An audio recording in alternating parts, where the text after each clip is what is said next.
A'udzubillahi minasyaitonirrajim. Bismillahirrahmanirrahim. Assalamualaikum warahmatullahi wabarakatuh.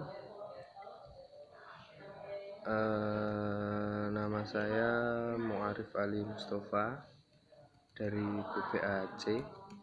Di sini saya akan mempresentasikan hasil makalah saya dari tasbih, kemudian majas, dan yang terakhir adalah kinayah untuk memenuhi tugas UTS mata kuliah Balaghah. Baiklah, yang pertama langsung saja kita mulai dari tasbih.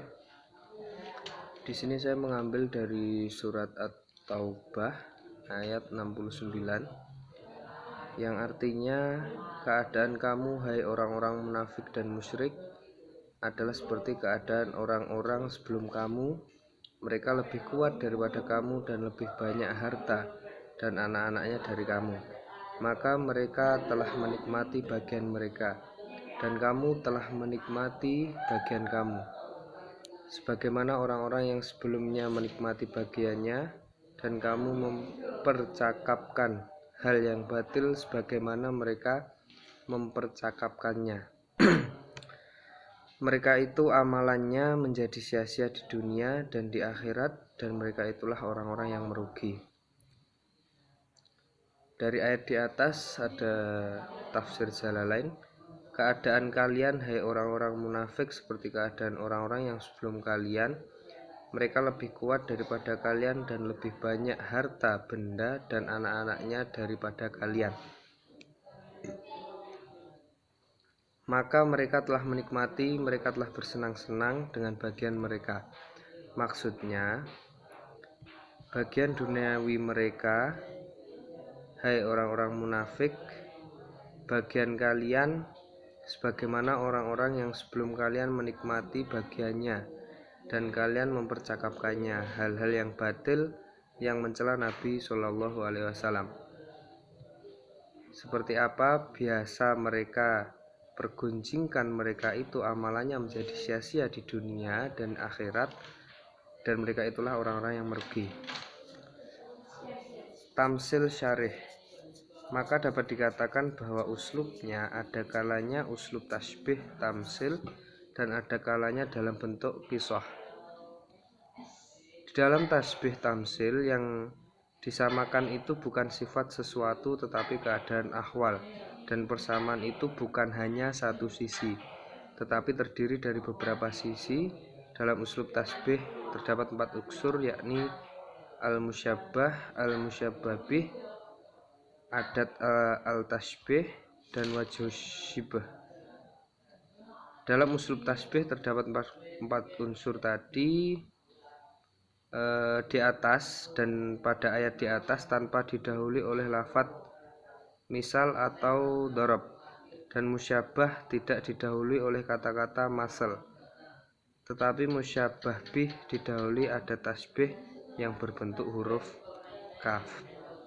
Mungkin itu dari tasbih.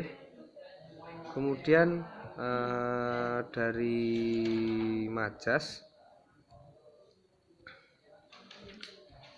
Dari majas saya mengambil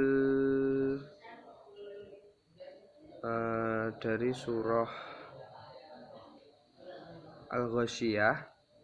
Surah Al-Ghasyiyah ayat pertama yang berbunyi, hal ataka haditsul ghasyiyah, sudah datangkah kepadamu berita tentang hari pembalasan. Kata Al-Ghasyiyah dalam ayat tersebut memiliki banyak ragam makna penafsiran. Jadi ayat ini mengandung majas isnadi karena fa'il yang digunakan bukan makna hakiki, yaitu fa'il pada kalimat. Contohnya, contoh yang lain di atas ada wala yusminu wala yugna, wala yusminu wala yugni, yang berupa domir huwa, yang marji'nya adalah lafadz to'amu min dori, makanan dari pohon yang berdiri, yang tertera pada ayat sebelumnya. Maka hakikinya yaitu Allah lah yang berkuasa menjadikan makhluknya tidak gemuk dan menghilangkan lapar. Itu untuk dari majas, ada beberapa ayat dari surah Al-Ghasyiyah tadi. Kemudian dari kinayah saya mengambil dari juz 9 surat Al-A'raf ayat 149, walamma sukita fi aidihim wa ra'au annahum qad sallu qalu la illam yarhamna rabbana wa yaghfir lana lanakunanna minal khasirin, yang artinya, dan setelah mereka menyesali perbuatannya dan mengetahui bahwa telah sesat, mereka pun berkata, sungguh jika Tuhan kami tidak memberi rahmat kepada kami dan tidak mengampuni kami, pastilah kami menjadi orang-orang yang rugi. Ayat di atas termasuk ke dalam kinayah ba'idah, yaitu kinayah yang perpindahan makna dari lafadz yang dikinayahkan mukanna anhu kepada lafadz kinayah mukannabih selaku perantara. Baik, mungkin cukup itu yang dapat saya sampaikan. Kurang lebihnya mohon maaf. Wallahul muwaffiq ila aqwamit thoriq.